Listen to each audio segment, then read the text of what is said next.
How's it going, everybody? Jordan the Wolf back at it again with another video. Continue on our illustrious what if scenario.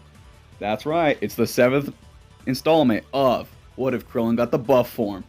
Now, if you're a newcomer to the series or you haven't seen it in quite a while, there has been quite a few things that have been happening. And not just any video. This is the 7th edition of the ongoing What If series known as What If Krillin Got the Buff Form. I'm glad to be back, guys. I'm gonna be quite honest. I know progress in the video going out, I'll be quite honest, I know they're going out slow, but I'm still getting them done, don't worry. Anyways, if you're a newcomer to the series, or you're still an ongoing fan, this is about a time where I'm about to give you a quick recap of the 6th part that happened prior. Just give you quite a bit of a catch-up. Just on the off chance that you have not seen the prior part, I do highly recommend going to see the parts 6 and see the prior parts to see how did we build up to this current part of the scenario. But we are currently halfway through the Cell saga. We've had encounters with the Cell monster. Our protagonist Krillin has faced off against Cell at the aircraft hangar, covered in the filler, but made canon in this scenario. He went toe-to-toe with the biological bug monster and nearly defeated him. However, due to stamina, he ultimately had to quit. And due to the intervention of Tien and Piccolo, just like the scenario, prevented him from finishing the job. The Cell bug monster has fled. And now Krillin is currently in the hyperbolic time chamber with future Gohan. What will become of our heroes in the next encounter? With that being said, Jordan the Wolf is preparing you to head off into the next part. After 1 year of hyperbolic time chamber training, our two heroes had exited, future Gohan and Krillin. If you are not aware of what they have gained, just refer to the last part. Far more powerful than before, our two protagonists would look upon each other, grinning as they sat down, finally escaping that chamber after 1 whole year of brutal training, non-stop. Both have learned some tricks from each other, and as well improved their forms and transformations by great leaps and bounds. Future Gohan breaking the initial Super Saiyan Grade 1 barrier, entering Grade 2, and touching upon Grade 3. While Krillin vastly improved his already greater stamina than prior to further hold the Kaioken and buff form transformation for longer periods of time, and even increase the multiplier. Now, with that being said, we'll cut back to them later when they get to the scene. We need to go back on Earth and see what's happening down below, as a certain pair of androids are at Kame House. Just like the original canon, the androids have, after going through Goku's house, would soon make their way towards Kame House. As they arrived, 17, 18, and 16 in tow, landing upon the beach of the little island.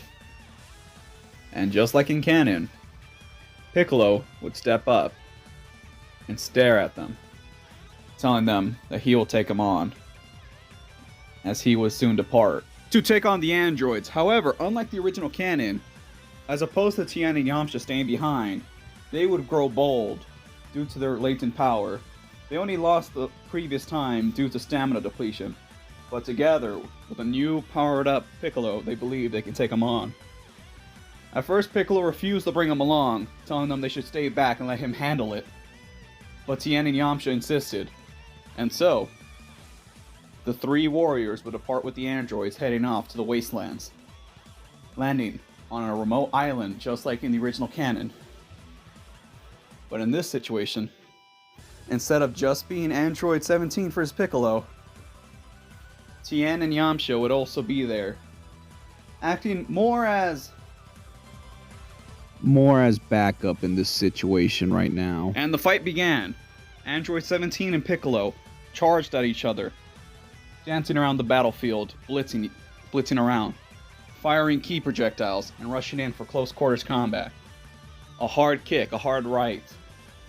Piccolo strikes Android 17 hard in the gut. Android 17 side kicks Piccolo directly in the head. Piccolo begins to backflip. Piccolo counters this by launching off a fiery explosive blast, putting distance between him and the android as he began to think of a plan.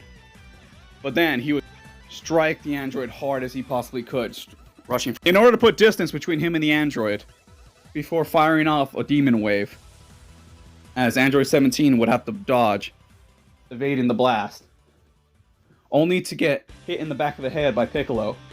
Because unlike the original canon, this is a much stronger Piccolo fused with Kami.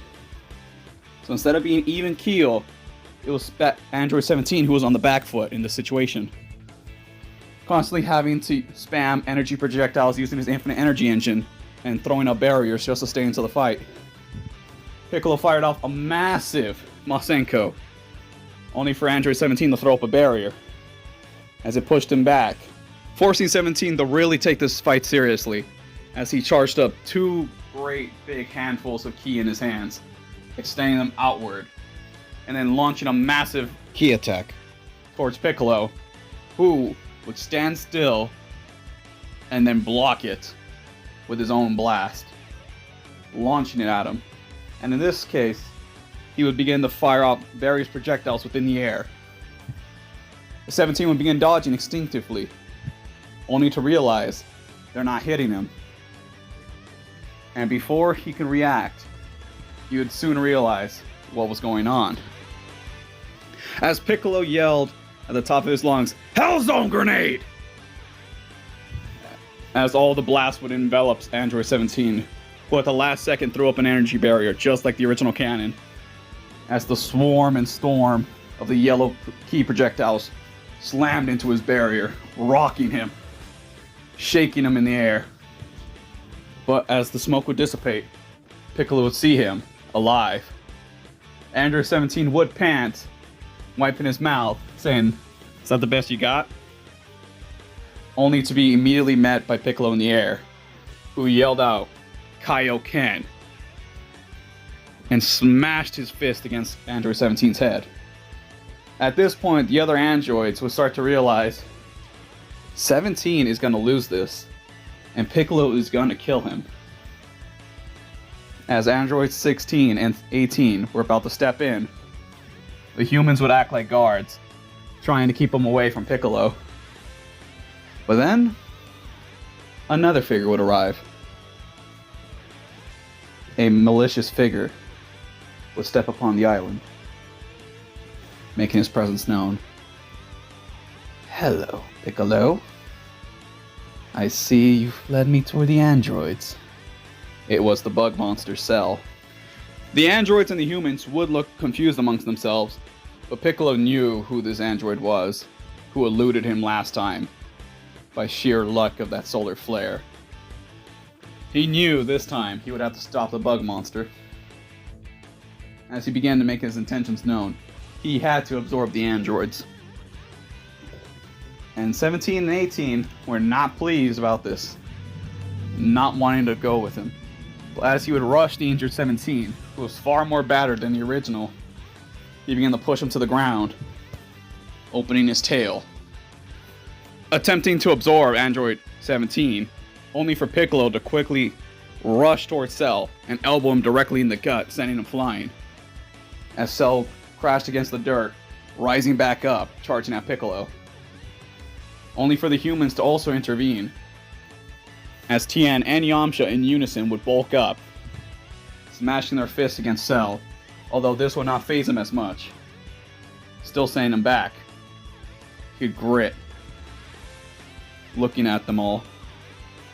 He needed to get to the androids, but these three were getting in his way, and he knew the others would soon intervene. He would charge again, engaging in a melee, keeping Piccolo on the back foot. This was not a stomp like the original. In fact, this was far more even, base to base. However, Piccolo still had an ace up his sleeve, Kaioken, as he would ignite into a blazing scorching fury. He would quickly jump into the Kaioken ×2 to push Cell back on the back foot. Cell would have no choice but to backflip in the air and then fire off a massive Kamehameha, just as Piccolo would fire off a massive light grenade, soaring through the air instead of against the island, sending Cell sky high as it bore into him, and it would explode within the air. They thought it was over, but then the bug monster began to regenerate in the air from a little scrap of cells as he reformed, landing to the ground, staring them down. He knew if he did not come up with something fast, he was gonna die. Piccolo would be panting because that did take a good deal of ki out of him, but the humans gladly stepped up to take on the monster, only for Cell to then quickly fire off a solar flare, blinding everyone within the vicinity. He would rush in the very few seconds needed during the blindness of all the others. He would rush and slam his fist against 17, beginning absorption. A violent green energy would erupt from the middle of the island, shaking as Cell fully absorbed 17. His body beginning to transform, growing larger, more bulky, his face changing, losing the beak appearance of his insectoid frame, and growing a more humanish look. His color scheme began to change a bit, and he would soon fully transform. Semi-perfect Cell was born. Android looked in amazement of his face, touching his lips, touching all over his new transformation, his new body. He was feeling it, far more complete than prior. He knew he just needed one more android in order to be perfect. As he would glance upon Android 18. However, the others, sensing the enormous power growth, were not going to let him get to her that easy. As Piccolo would take a stance and start to roar out Kaioken times 10. The others doing the same. Hell, even starting to ramp it up, going to times 20, all three of them. They were not going to let him get to her. They knew what kind of monster he was. And so they would engage. Alongside Yamcha and Tien, still both bulked up, as they would stare forward, all in unison yelling Kaioken times 20. As they stare down the malevolent bug monster, who was basking in his new perfection, or at least as close as he can be at the moment. Alongside even Android 16, who would step into the fray. However, for 3 of these 4 fighters, they were not going to be able to put as much damage as they thought they could do. As Android 16, a bulky goddamn machine, rushed forward, smashing his fist as hard as he possibly could against Semi-Perfect Cell's face. But just like the original, despite being at full health at the moment, still was not able to phase the android. As 16 socked again and again, using Hell's impact, launching his fist like a rocket, unable to scathe the damn android. Tien and Yamcha would rush in unison and both deliver a Dodon Ray and Kamehameha times 20 upon the android, sending him backwards. Although Cell was left almost relatively unscathed, the damage did hit, but he quickly regenerated. Now Piccolo and them realized what kind of damn monster he was. As they looked upon each other thinking, how were they going to get out of this? They just had to keep going and last, hoping the others would come. As Piccolo would ramp it up into a times 30, charging towards him and beginning to collide. Blitzing through the air. Impact, impact, shaking the Berry Island beneath them. Piccolo would elongate his arm, grabbing Cell by the throat, yanking him towards him as he fired off a mouth blast, cinching Cell's face, only for Cell to retaliate as he would fire off a Big Bang crash, sending goddamn Piccolo flying. As Piccolo would narrowly avoid it, although it would burst off his right arm. Piccolo had to hold his arm for a minute, or at least what was left of it, as he quickly regenerated, staring down the bug monster. As the bug monster made its way towards them, Yamcha and Tien would think quickly. Tien would throw up a solar flare, blinding Cell. As Yamcha would charge up a spirit ball in his hand. A massive spirit ball, yelling, "Spirit ball, times 20!" As it would smash into the back of the android, sending him flying.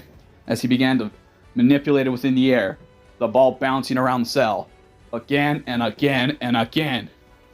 It was not lethal, but it was distracting, long enough to set up Tien, who fired off a massive Neo Tri-Beam, sending Cell careening through the ground, deep within the earth, as he drove him again and again and again. But unlike the original canon, where it was only managed to keep him down, it began to slowly tear him apart, albeit briefly, as Cell began to regenerate.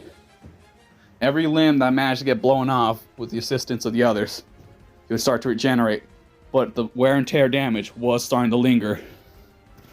And just before Cell was about to get out, yelling at Android 18 to get the hell out of here while they take care of Cell, he would keep firing down upon the android.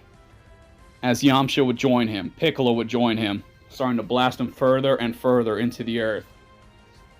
Meanwhile, coming fast from far off, would soon arrive a blazing glow of two powers, a red torrent and a golden shine.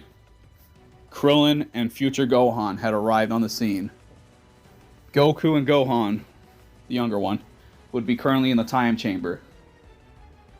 Our Z fighters held out long enough for reinforcements to come, as Krillin and future Gohan would stare down semi-perfect Cell, looking at battered Piccolo, Yamcha, and Tien. Yamcha holding his bloody face, saying, "Took you guys long enough." There would be no more time to talk, as Cell would be enraged, yelling, "He is so close to perfection." However, unlike the original canon, there is no Vegeta here. No one to manipulate to let him achieve his perfect form. The bald monk Krillin would place his hands upon the ground, beginning to enlarge in size as his muscles grew as he swelled up into his buff form. Android 18 still has not left the island yet and was still within the vicinity, but Krillin would be playing it smart as he would go to get Android 18 out of the area to ensure 18's safety. He would be acting as a guard because he knew Cell would be chasing after them. However, just like the original canon, but after the time chamber, Krillin actually had gotten the remote from Bulma, who was flying off in her ship, so he had the choice to make. He had destroyed the remote and was fully attending to help Gohan defeat Cell, because he knew if he attempted the run, Cell would chase after them. Krillin steeled his resolve. He knew together with future Gohan and himself, they'd be able to best Cell.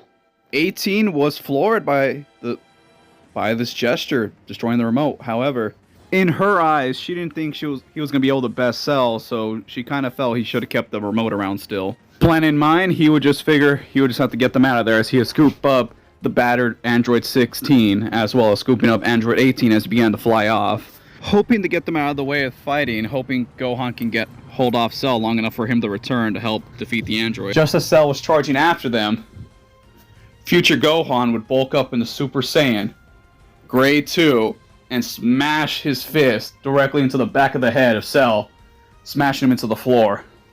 He wasn't going anywhere. Tien and Yamcha would be yelling at Krillin profusely for destroying the remote, but he'd tell them that these androids deserve a second chance at life, as Jiro was the one who made them do these things. As semi-perfect Cell charged after Krillin, Krillin, thinking quickly, set down Android 16 as he formed up a destructo disc within his hand, bulked up as he fired it off, as it would slice the android in half, at the shock of everybody at this display.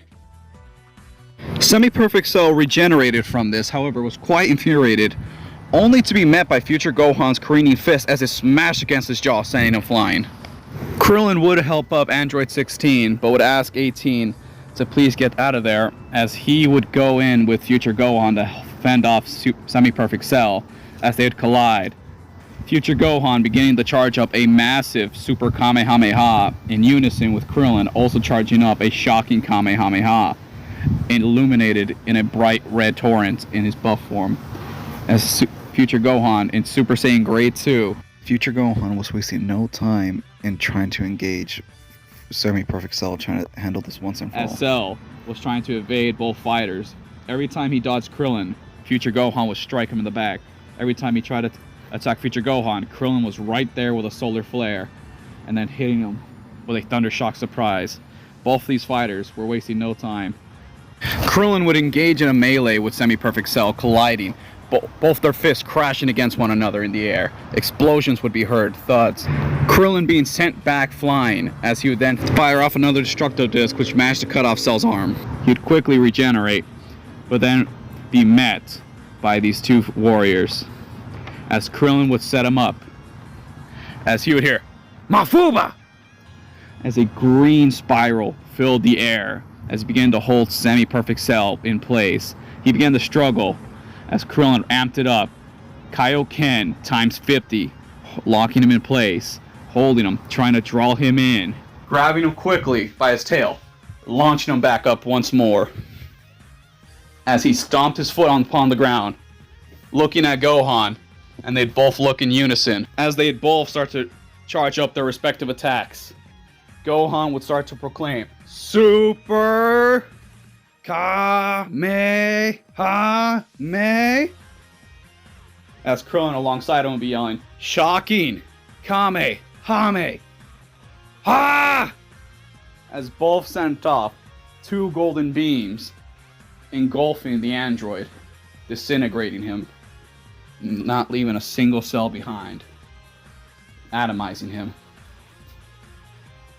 Krillin would start to breathe heavy at that, because he did exert a lot of strain upon his body, but not as much as before due to his training, just patting himself on the back as he quickly slimmed down. Gohan would power down from Super Saiyan as they look upon each other, smiling. They did a job well done.